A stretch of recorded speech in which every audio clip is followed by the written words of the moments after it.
Hey everybody, this is just kind of an update video to talk about some of the changes that have gone into my 2021 riding setup, I guess. So for the 2020 year, I was riding on a 2020 Kawasaki ZX-10R. Let's go ahead and turn the gain adjustment here on the microphone. Anyway, for 2020, yeah, I was riding a 2020 ZX-10R in orange, and it was a ton of fun. And about halfway through the riding season, so midway through the summer, I was thinking about it. I picked it up in February of 2020. I was thinking about it, and I was just like, man, this is great, but I've spent a lot of time on a variety of different years and iterations of Kawasaki's offerings. I'm essentially brand loyal. I would like to think that I'm brand agnostic, but I'm pretty brand loyal, I think, to Kawasaki. And so there was the conversation about, to myself, it was an inner dialogue conversation about moving from the ZX-6R back to a ZX-10. So this isn't something that was mentioned, but I guess in quick iteration right now, is that over the years, I've been riding for more than a decade now, and almost every year I wind up on a different bike or a different model of a bike. So I've had a variety of different things in the leader category. I've had an R1, I've had a ZX-10, and so there was that discussion. Hey, there's Stephanie. Say hi to Stephanie. Hi. We'll talk about Stephanie's ride here in another video. But anyway, yeah, I started having this conversation with myself about moving to a ZX-10, and I made it through the year without doing it, and it was fine. It worked out.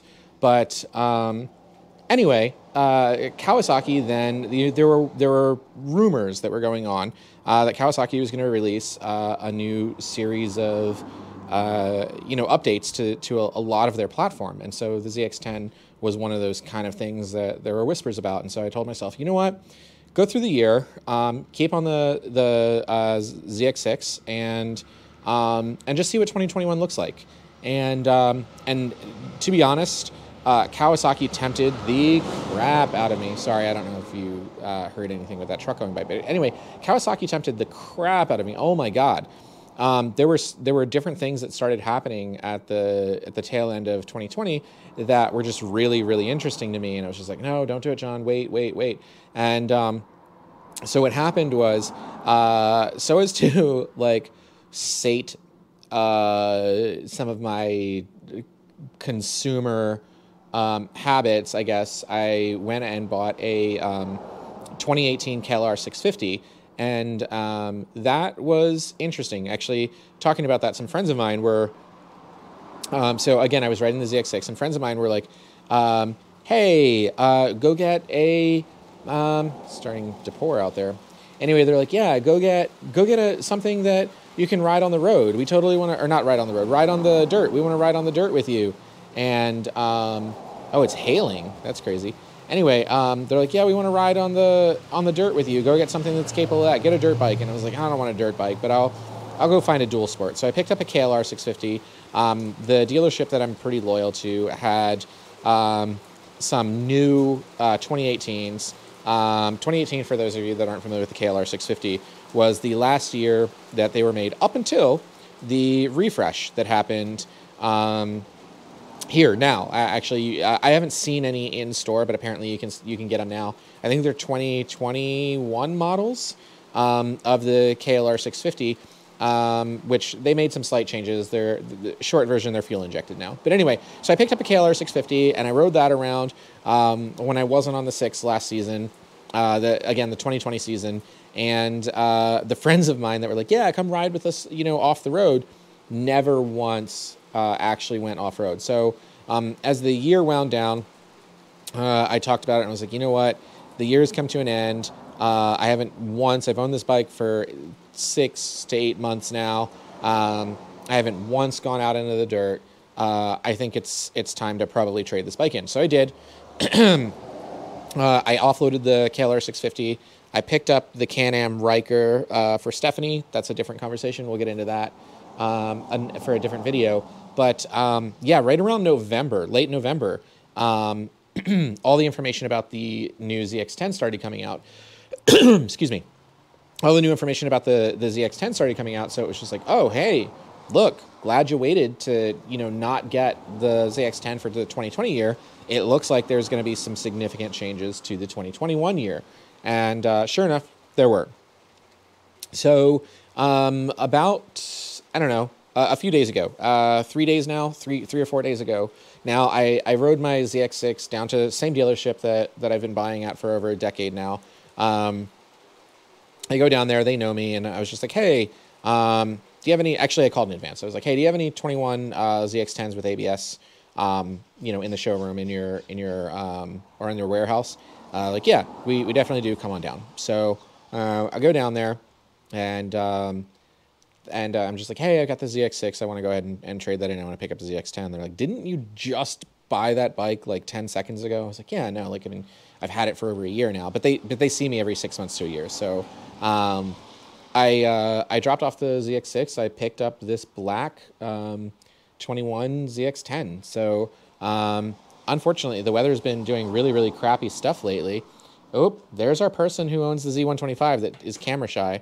I don't know if you just saw him run by, but anyway, so I got the ZX-10 and riding it. I rode it home, which is about a 30-mile ride, and I haven't had an opportunity to really ride it since because the weather has been super crappy, and I'd like some time to scrub in the tires. I'd like some time to figure things out before I really get into it. A couple of takeaways right off the top that I can talk about right now is that at 6,000 RPM, the power curve on this is not a curve. It's just a vertical climb. You're just putzing along, 6,000 RPM, shoulders come out of socket. It's pretty crazy. It feels incredibly nimble. The turn-in is really good. The brakes feel okay. I was really impressed with the brakes on the ZX6. These on the ZX-10, I don't know that I've got anything to write home about, but they're good. But again, I've got very limited experience. It's just a ride home, half of it, which is a straight line. So I don't know. I started tinkering with some of the features as far as cruise control, and that was interesting. Turns out when you're riding it on your first ride home, your maiden voyage, don't play with the display while also not being super familiar, like not being comfortable on the bike yet. Because when I turned off the cruise control, the engine braking on full just kind of pushed me forward, which is fine. It wasn't it wasn't crazy, but it was unexpected, and it was a distraction that I probably shouldn't have been doing. But also while I was riding home, Steph, you were with me when I was riding this home, right? You were riding on your Can-Am? Yeah. So when we were riding home, we passed a guy who was just like swerving in and out of the lane, who was watching a movie on his dash of his car. So whatever. Anyway, I guess me playing with the new display. So TFT display, it's got it's about 10 millimeters longer. It's got cruise control. It's got, yeah, I think those are the major changes. 10 mil. It's got the TFT. It's got cruise control. A factory option is hand warmers. So I guess there's that component to it if that's your thing. Yeah, I don't have a whole ton to say about it yet because I haven't really got into it, but that is the Kawasaki change for me. Out with the orange ZX6, in with the black ZX-10.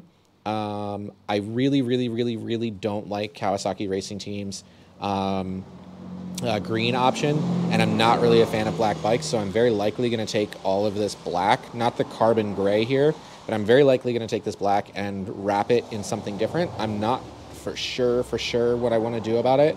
I don't like orange, but I think a black and orange setup would look good, and it'll match the stupid $400 Bobblebee black or orange backpack that I got, although really I could spend $80 and just get a new shell for it and whatever. But anyway, so I have some thoughts on that. I'm desperately trying to figure out where to put a cell phone mount. I might use the built-in cell phone mount. I mean that as a joke. I might figure something out with that, with like Velcro, because I 90 plus percent, 99% of my charging on my cell phone is done wirelessly. So if I put like a magnetic connection there, it'll ruin my option for wirelessly charging. But anyway, we'll just go ahead and wrap it. This is 10 minutes. This is the ZX-10R. There are some changes. I haven't really gotten into it yet, so I don't have a whole ton to report. The quick shifter up down feels really good, even at low RPMs. The brakes are okay. Wall of power at 6K. TFT display. There's no gas gauge. Turns out there's no gas gauge. So buyer beware or something. I don't know. Anyway, all right, take care, everybody.